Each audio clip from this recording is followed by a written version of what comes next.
ஸ்ரீ ஜெகநாத தீர்த்த பிருந்தாவனம் கும்பகோணம் மகா கும்பாபிஷேகத்திற்கு கலந்து கொள்ள ரொட்டேரியன் டாக்டர் கே சீனிவாசன் அழைக்கிறார்.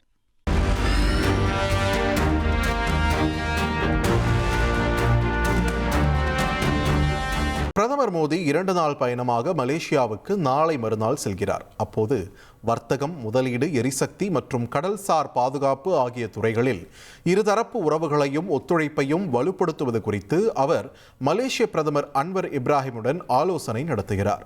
2 நாள் பயணத்தின் போது மலேசியாவில் உள்ள இந்தியர்கள் மற்றும் தொழிலதிபர்களையும் பிரதமர் மோடி சந்திக்கிறார். இது தொடர்பான முழு விவரங்களை வழங்க இணைகிறார் எமது சிறப்பு செய்தியாளர் Salim. Over to you Salim.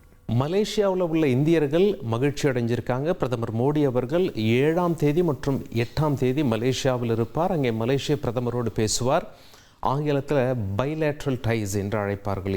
இரு நாடுகள் சம்பந்தப்பட்ட நிறைய ஒப்பந்தங்கள் அங்கே கையெழுத்தாகும். அது மட்டும் இல்லை, அங்கே அமைச்சர் டு அமைச்சர்கள் அப்படி பேசிப்பாங்க, அதிகாரிகள்லாம் பேசிப்பாங்க. நம்ம இந்தியாவிலேருந்து, அவங்க மலேசியாவிலேருந்து. மலேசியாவில் வசிக்கும் இந்தியர்கள் மத்தியில் பிரதமர் மோடி அவர்கள் ஒரு நிகழ்ச்சியில் கலந்து கொள்ளவிருக்கிறார். சுமார் 15,000 பேர் அந்த நிகழ்ச்சியில் பங்கு பெறுவார்கள் என்று சொல்லப்படுகிறது. இன்னும் இது பற்றின டீட்டெயில்டு தகவல்கள் வரவிருக்கிறது. பிரதமரின் மலேசிய பயணம் முக்கியத்துவம் குறித்து நாம் தற்பொழுது பார்க்கலாம்.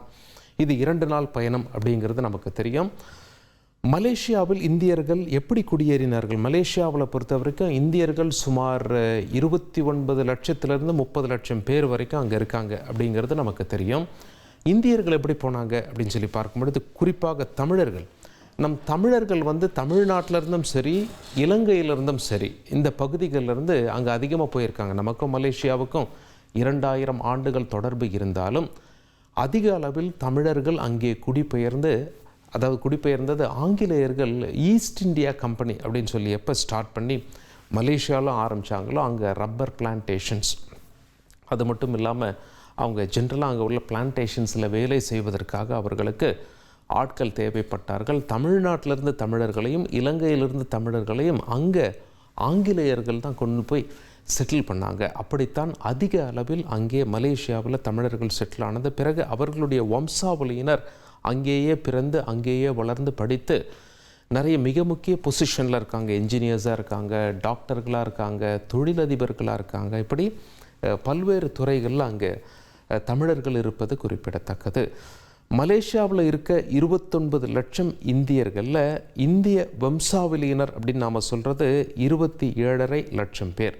வெளிநாட்டு வாழ் இந்தியர்கள் என்று நாம் சொல்வது சுமார் 1.5 லட்சம் பேர்.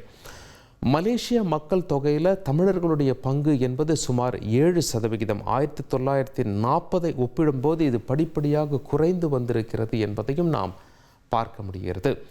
மலேசியா வாழ் இந்தியர்களில் 90% பேர் தென்னிந்தியர்கள் தான். இதில் கணிசமான அளவு நம் தமிழர்கள் இருக்கிறார்கள்.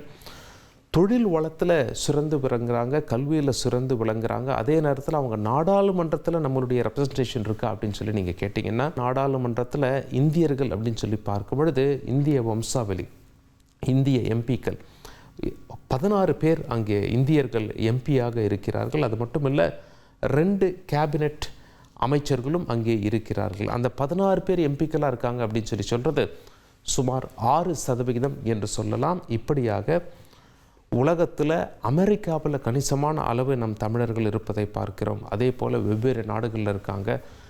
இதே போல் மலேசியாவிலையும் அதிக அளவு தமிழர்கள் இருப்பதால் பிரதமருடைய வருகையால் அவர்கள் அங்கே உற்சாகம் அடைந்திருக்கிறார்கள்.